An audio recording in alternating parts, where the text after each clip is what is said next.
সকালের ব্রেকফাস্টে বা রাতের ডিনারে খুব সহজেই তৈরি করে নিন অত্যন্ত সুস্বাদু ও স্বাস্থ্যকর পালং মেথির পরোটা। নমস্কার, আমার শ্রী রান্নাঘরে আপনাদের সকলকে জানাই সাদর আমন্ত্রণ। যদি ইউটিউব থেকে দেখে থাকেন তাহলে চ্যানেলটি সাবস্ক্রাইব, আর ফেসবুক থেকে দেখে থাকলে পেজটি ফলো করে দেওয়ার অনুরোধ রইল। ভিডিওটি পুরো দেখার পর যদি ভালো লাগে তাহলে একটা অবশ্যই লাইক করে দেবেন। আমি এখানে কিছু পালং শাককে ভালো করে ধুয়ে কুচিয়ে কেটে নিয়েছি, যার ওজন হলো 130 গ্রামের মতো। এগুলোকে আমি একটা মিক্সিং জারের মধ্যে দিয়ে একটা পেস্ট করে নেব। দেখুন, বেশ ভালো মতো একটা মিহি পেস্ট হয়েছে। এবারে আমি গ্যাসে একটা চাটু বসিয়ে দিলাম, দিয়ে গ্যাসটা লো করে দিলাম। নিয়ে নিলাম 2 চামচ কসুরি মেথি। এগুলোকে আমি একদম লো ফ্লেমে একটু ভালো করে নাড়াচাড়া করে একটু ড্রাই রোস্ট করে নিচ্ছি। কসুরি মেথিগুলো বেশি নাড়াচাড়া করার দরকার নেই, অল্প নাড়লেই হবে। এখানে আমি দিয়ে দিলাম 2টো শুকনো লঙ্কা, 1 চামচ ধনে, আর 1 চামচ মৌরি, আর একটা 1 ইঞ্চি টাইপের 1 ইঞ্চি মতো দারচিনি, 2টো ছোট এলাচ, আর হাফ চামচের মতো জোয়ান। এই সমস্ত কিছু গোটা মশলাগুলোকে আমি একটু সুন্দর গন্ধ ছাড়া পর্যন্ত নাড়াচাড়া করে নিচ্ছি। বেশি নাড়াচাড়া করব না, তাহলে পুড়ে যাবে। এবার এগুলোকে একটা মিক্সিং জারের মধ্যে নিয়ে নিলাম। নিয়ে এটাকে একটু ড্রাই রোস্ট করে নিলাম, মানে গুঁড়ো করে নিলাম। কিন্তু করে এটাকে আমি খুললাম না, মুখটা ঢাকা দিয়ে রেখে দিলাম, আর এর মুখটা বন্ধ করে দিলাম যাতে গন্ধটা চলে না যায়। এখানে আমি 800 গ্রাম ময়দা নিয়ে নিয়েছি। আপনারা চাইলে আটাও নিতে পারেন, তাহলে এটা আরো হেলদি হবে। এবার স্বাদ অনুযায়ী নুন দিয়ে দিলাম। এবার দিয়ে দিলাম এখানে 4 টেবিল চামচ মতো সাদা তেল। আপনারা ঘিয়ের ব্যবহারও করতে পারেন, কিন্তু আমি সাদা তেল দিলাম। সাদা তেল আর নুনটাকে ভালো করে ময়দার সাথে মিশিয়ে নিচ্ছি। এবারে আমি যে গুঁড়ো মশলাটা করে রেখেছিলাম সেইটা আমি এই ময়দার মধ্যে মিশিয়ে দিচ্ছি।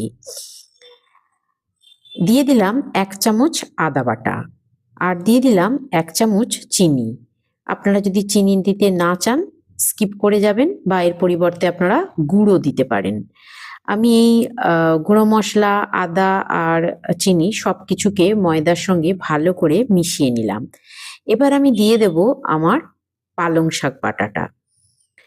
এটা দিয়ে আমি ভালো করে ময়দার সাথে মেখে নিচ্ছি। আচ্ছা, এতে কিন্তু বেশ অনেকটা পরিমাণে জল জল ভাব আছে। তো এই জলীয় ভাব থাকার জন্য এখন আমি এখানে কোনো জলের ব্যবহার করব না। পালং শাকটাকে দিয়েই খুব ভালো করে মেখে নিচ্ছি। মোটামুটি ভালো মতো মাখা হয়ে গেছে। এবারে আমার কাছে একটু ছানার জল ছিল, আমি সেটা ইউজ করছি। আপনাদের কাছে যদি না থাকে আপনারা কিন্তু নরমাল জলই ইউজ করবেন। আচ্ছা, জলটা কিন্তু আমি অল্প অল্প করে দেবো, একেবারে সব জলটা দিয়ে দেবো না, কারণ এটা মোটামুটি একটা মাখা অবস্থায় চলে এসেছে। তো বারবার অল্প অল্প জল দিয়ে দিয়ে এটাকে মাখবেন। একেবারে কিন্তু অনেকটা জল দিলে পরে আর সামলানো যাবে না, কারণ এটা কিন্তু বেশ একটু শক্ত মতো একটা ডো করবো আমি।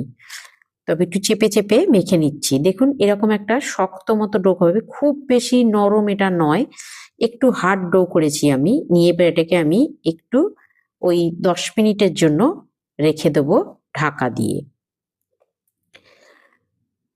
10 মিনিট পর ফিরে এলাম। দেখুন, আমার একটু সেট হয়ে গেছে ময়দাটা। এবার আমি এগুলোকে একটু বড় সাইজের একটা লেচি করে নিচ্ছি। এগুলো খুব একটা ছোট লেচি হলে ভালো হবে না, এগুলো আমি একটু এরকম বড় সাইজের লেচি করে নিচ্ছি। আমি এই লেচিগুলোকে একটু বেলে নিচ্ছি। আমি পরোটা করছি, কিন্তু পরোটার মতো 3 কোণা আমাদের মায়েরা আগে শেপ দিত, আমি সেটা করছি না। আমি এখানে গোল পরোটা করছি। আর দেখুন, এইরকম মোটা হবে, মানে খুব পাতলা বা খুব মোটা হবে না, একটা মাঝামাঝি সাইজের মোটা হবে। আমি একটা ফ্রাই প্যান নিয়ে নিয়েছি, নিয়ে তার মধ্যে একটা পরোটাকে দিয়ে দিলাম। দেখুন, বেশ একটু ফোলা ফোলা মতো চারপাশটা হয়ে গেলে তখন এখানটা উল্টে দেবেন। মানে একটুখানি আমি ড্রাই ভাবেই, যেগুলো শুকনো খোলায় যেটাকে বলে, আমি একটু পরোটাগুলো সেঁকে নিচ্ছি। এতে তেলটাও কম লাগে আর পরোটাগুলো খেতেও খুব মচমচে হয়। এই যে কাঁচা দিকটা থেকে দেখবেন একটা ফোলা ফোলা ভাব যেই আসছে, অমনি কাঁচা দিকটা আমি উল্টে একটু ভাজা ভাজা মতো করে নিচ্ছি। প্রত্যেকটা পিঠ যদি এইভাবে শুকনো খোলায় একটু ভাজা ভাজা করে নেওয়া হয় তাহলে কিন্তু তেলটা অনেকটাই কম টানে আর পরোটাগুলোর স্বাদও খুবই ভালো হয়। আমি এখানে হাফ চামচ মতো করে তেল, মানে হাফ চামচ মানে এই চামচটার মানে ধরুন নর্মাল যে চামচগুলো থাকে তার ১ চামচ মতো করে তেল দিচ্ছি। বলতে গেলে একটু বেশিই তেল দিচ্ছি। আম একটু বেশি তেল দিয়েই ভাজছি আমি। কিন্তু আপনারা যারা একটু বেশি স্বাস্থ্য সচেতন মনে করবেন যে তেলটা কম খাবেন, আপনারা কিন্তু অয়েল ব্রাশ করেও পরোটাগুলো ভেজে নিতে পারেন ভালোভাবে। পরোটাকে যদি একটু সময় নিয়ে লো ফ্লেমে, আচ্ছা গ্যাসের ফ্লেমটা কিন্তু সবসময় লোতে রাখবেন। পরোটা যদি লো ফ্লেমে একটু সময় নিয়ে মচমচে করে ভাজা হয় তাহলে কিন্তু খেতে খুব খাস্তা হয় আর ভালোও লাগে। আর হাই ফ্লেমে তাড়াহুড়ো করে যদি পরোটা ভাজা হয় তাহলে কিন্তু পরোটার বাইরেটা পুড়ে যায় কিন্তু ভেতরটা কিন্তু কাঁচা থেকে যায় আর অতটা কিন্তু খাস্তা হয় না। তো এইভাবে লো ফ্লেমে একটু সময় নিয়ে অল্প অল্প তেল ব্রাশ করে বা চামচে করে তেল দিয়ে পরোটাগুলো আপনারা ভেজে নেবেন। আপনার নাম এবং আপনি কোন শহর বা গ্রাম থেকে দেখছেন আমাকে কমেন্টে অবশ্যই জানাবেন। রেসিপিটি কেমন লাগলো তাও জানাবেন। আপনার মতামত আমার কাছে খুবই গুরুত্বপূর্ণ। আপনার কোনো প্রিয়জন বা বন্ধুর কাছে রেসিপিটি শেয়ার করে দেবেন যাতে আপনি আপনার নিজস্ব সময় মতো দেখে নিয়ে একবার রান্নাটি করে নিতে পারেন। আমি এখানে কসুরি মেথির ব্যবহার করেছি। কসুরি মেথিটা কিন্তু পালং শাকের সঙ্গে মেথি শাক দিয়ে পরোটা হয় এক রকমের। তো এখানে আমি সেই যদি মেথি শাক না থাকে, পালং শাকটা তো খুবই অ্যাভেলেবেল। যদি মেথি শাক হাতের কাছে নেই, হয়তো ঘরে পালং শাক আছে, সেই সময়ের জন্য আমার কাছে আজকে সেই অবস্থায় হয়েছিল। তো সেই সময় আমি মেথি শাকের সাবস্টিটিউট হিসেবে আমি কসুরি মেথিটা ব্যবহার করলাম।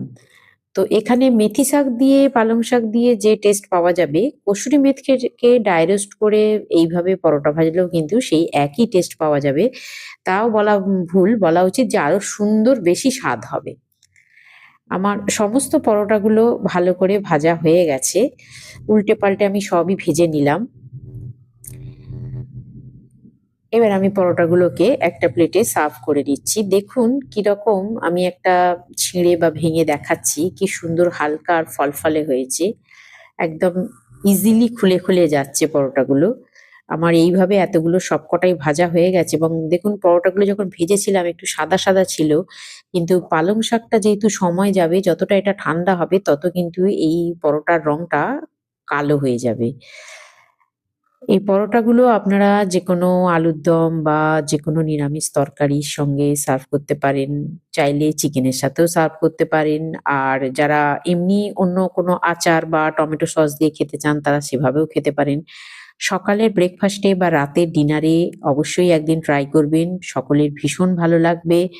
ছোট থেকে বড় প্রত্যেকেই খুশি হবে। আজ এ পর্যন্তই। আবার আসবো অন্য একটি রেসিপি নিয়ে। ধন্যবাদ।